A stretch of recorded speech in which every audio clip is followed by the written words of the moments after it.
Roberta Bela huwa wisq mifni bl-iskandli sabiex jikkonċentra fuq dak li qed jaffettwa lill-poplu Malti wawċi. Jeħtieġ li jkollna Malta li tixraq lil uliedna fejn flimkien nistgħu nagħmlu d-differenza.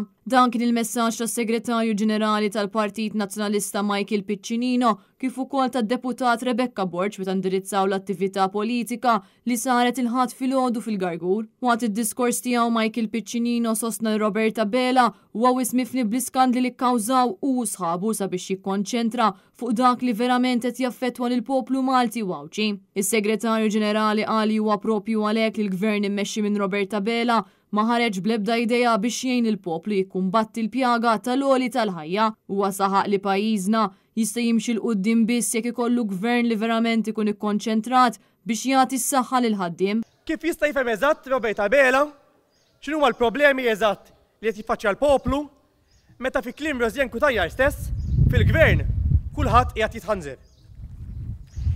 Il-gvern ta' Roberta Bela huwa wisq okkupat jipprova jara kif ħajiddilja mal-kriżijiet u l-iskandli li tikkawżaw huma stess ta' kuljum biex jiffoka fuq il-problemi tal-għoli tal-ħajja li qed niffaċċjaw.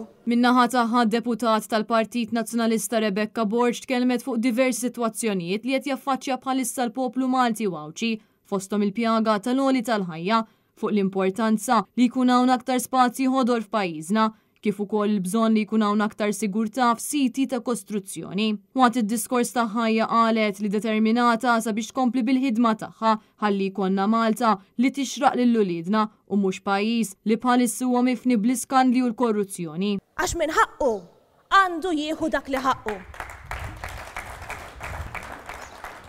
U taf x'inhi l-problema li żgħir mhux qed jieħu dak li ħaqqu u ċertu nies ħbieb tal-ħbieb. Pjaċiri no problema lihom. Aħna nixtiequ pajjiż sabiħ u ambjent li jixraq vera din il-Malta sabiħa tagħna.